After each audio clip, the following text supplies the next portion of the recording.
You've probably heard a ton about artificial general intelligence, AGI. But have you ever stopped to think about what happens the day after it gets here? Well, according to some of the biggest names in the field, like the CEO of Google DeepMind, it's not just another tech update, it's a complete and total reset of, well, everything. I mean, just let that sink in for a second. This is coming from Demis Hassabis, a guy who is right at the bleeding edge of AI development. He's basically saying that the fundamental contract of modern life, you work, you get paid, you live, is about to be torn up. Why? Because AGI won't just replace jobs on a factory line. It could automate thinking itself. This isn't some sci-fi movie plot. It's a real deal warning about a massive shift that's just around the corner. So, that's the big question, right? If the foundation of our entire economic world is about to crack, what do we build on top of the rubble? This isn't just a thought experiment. We're talking about trying to imagine the kind of world we and our kids are actually going to be living in. To really get your head around the scale of this, Hassabis says to think about the Industrial Revolution. That didn't just tweak a few jobs, it completely rewired society. It changed how families work, where people live, even the very idea of a 9-to-5 job. The AGI revolution, it's going to be at least that big, probably a whole lot bigger. All right, so let's tackle the first huge challenge, the economy. If the old work-for-money system is out the window, we're going to need a brand new rulebook. And here's the core of that shift. Right now, most of us work to survive. It's that simple. But in a post-AGI world, the unbelievable amount of wealth that AI could create, well, it has to be spread around differently. It just has to, because our labor won't be the main thing driving the economy anymore. Now, the first idea that always pops up is Universal Basic Income, UBI. And yeah, it's a start. But Hassabis thinks it's kind of like putting a Band-Aid on a broken leg. It's just a patch on the old system. He's pushing us to think bigger, to imagine something totally new, not just a tweak to what we've already got. He says we need something way better. So what does way better actually look like?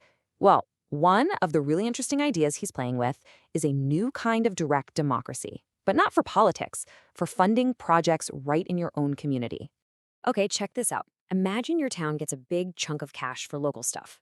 Everyone gets voting credits, and you get to decide, do we build a new playground for the kids, or do we put in some tennis courts? You cast your vote.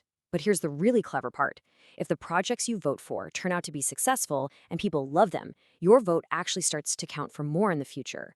It's a system that's built to reward people with good judgment and a real sense of what the community needs. But, fixing the economy is one thing. All of this leads to a much deeper, much more personal problem. Let's call it the purpose puzzle. What on earth do we do with ourselves when we don't have to do anything? Just picture it for a minute. AGI helps us crack nuclear fusion, giving us nearly limitless, super cheap energy. Resources are everywhere. This is the dream of a post-scarcity world. A world where the basic fight for survival that's defined humanity forever is just over. And that brings us to a really profound question. For thousands of years, our lives have been built around the need to work, to provide, to contribute. If you take all of that away, what fills that empty space? What makes you want to get out of bed in the morning? And that's the bottom line, isn't it? For so many people, purpose is this noble thing, tied directly to having a job and taking care of the people you love. A post-AGI world doesn't just threaten our bank accounts, it threatens something way more fundamental, our very sense of who we are. So as if solving these giant economic and philosophical puzzles wasn't hard enough, it gets worse. We're in a flat-out race against time, and right now, we are not working together. Not even close. 5 to 10 years. I want you to really let that number sink in. That's the timeline Hassabis thinks we're on for these world-breaking changes to start kicking in. That is an incredibly, terrifyingly short amount of time for our governments and our societies to get ready. And you can really hear the worry in his voice here. He's genuinely surprised and concerned that these conversations aren't happening at the highest levels of power, especially now, when global tensions are making it harder than ever for countries to cooperate on anything. And the roadblocks are huge. I mean, our global institutions, like the UN, just weren't built for a problem this big and this fast. Add in the political climate, and you've got a challenge that a lot of experts think is even trickier and moving way faster than climate change. Which leads to a pretty dark possibility.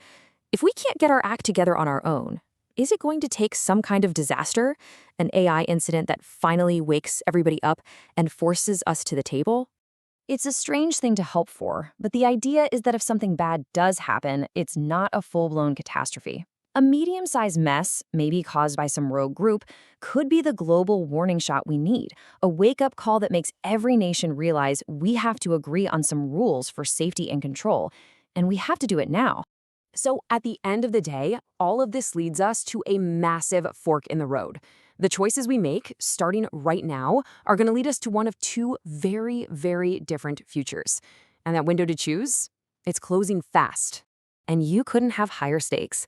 On one path, you've got a potential utopia. Think of it like a super rich version of Norway, where the wealth from AGI means a really high standard of living for everyone. But the other path, that's a dystopia. A handful of AI trillionaires control literally everything, and the rest of humanity is left behind as a powerless, permanent underclass. So how do we get to that better future? We need to act now on three main fronts. First, we have to start stress testing our economies to see where they'll break. Second, we have to totally rethink education, focusing on things that make us uniquely human: creativity, critical thinking, emotional intelligence. And last, but maybe most important, we have to build the systems today that will make sure this incredible new wealth helps everybody, not just a tiny few. Look, there's no stopping this. AGI is coming, and it's going to change our world in ways we can't even imagine. But the story isn't written yet. The tech itself isn't good or evil. What matters is what we choose to do with it. We still have power here. We still have a say. And that leaves us with the one question that matters most. This isn't just about code and algorithms. It's about our values. It's about who we are. Are we going to step up to this challenge and build a future that's not just rich, but is also fair and meaningful for every single one of us? That's the conversation we all need to be having right now.